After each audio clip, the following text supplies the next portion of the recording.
we've spoken in several episodes prior about the origins and history of the assembly and all the things going on there. But let's speak a little bit with a little bit more of a focus specifically on this particular question with regard to justification and speaking about the Westminster Confession of Faith. Chapter 11 deals with justification.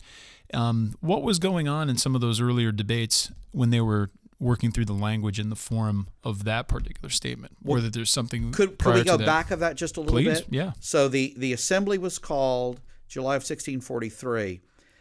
Your hearers and watchers then probably know that what they began working on was revising the 39 articles. Yeah, right. So they're revising the 39 articles. Article 11, interesting, it's Article 11. It'll be Chapter 11 in the Confession. Article 11 is the one dealing with justification. Now, this is just a single article with a fairly limited number of words. It's not multi-sections. It's just one. And they began having a debate in September 1643, and the debate is over adding the word whole to modify obedience. Mm-hmm. So the argument is over whole obedience. And that becomes the hot peppercorn, as several speak of it, and that's hotly debated. And in that debate, Richard Vines takes some opposition. Thomas Gattaker takes the chief role of opposition, and William Twissa, the prolocutor, also has some hesitancy, although I talk about in the book that none of them take the kind of positions that would be supportive of where federal vision goes in this. So that's really important. We don't have time to talk about this. You have to grab do it that again. volume. Come back next week. Or just grab the volume and read it. I mean, for one thing, just to say this about Twissa, the prolocutor, he was a hyper-Calvinist by his own admission. He believed in eternal justification, which is going to come to be denied. 11:4. Right.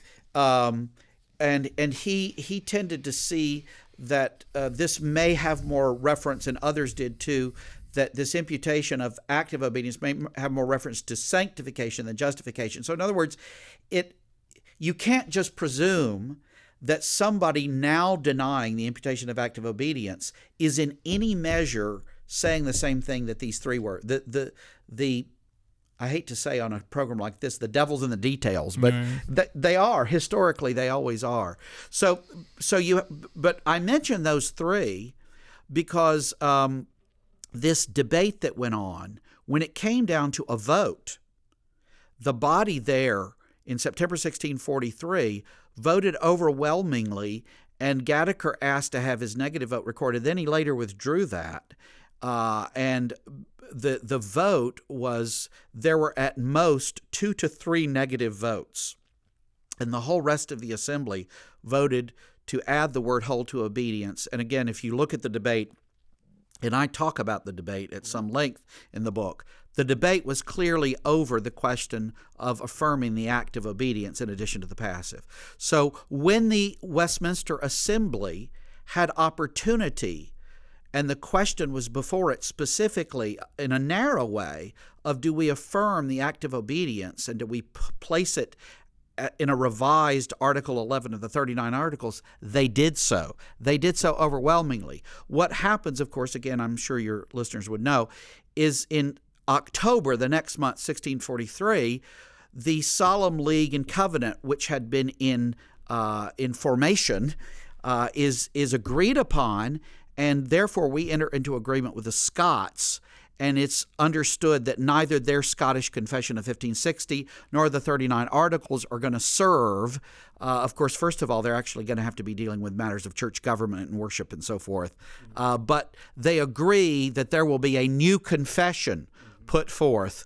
And this, of course, is where the Westminster Confession comes. But in October of 1643, you have those greats like Rutherford Gillespie and others who come in and join as advisors to the assembly. And now it's a new day. You're going to have a whole new confession.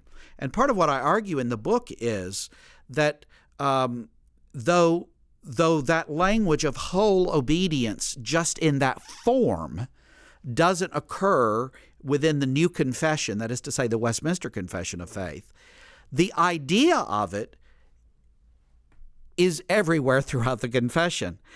You don't need to say whole obedience when you have a lot more than an article of less than 100 words, which is what Article 11 of the 39 Articles was. It was a very short article.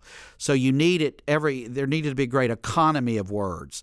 Now that you have this confession as well as a larger and shorter catechism, for example, the larger catechism has questions 70, 71, 72, 73. They all deal very narrowly with aspects of justification. Precisely. And so you've got lots of real estate, if you will, in which to express the act of obedience.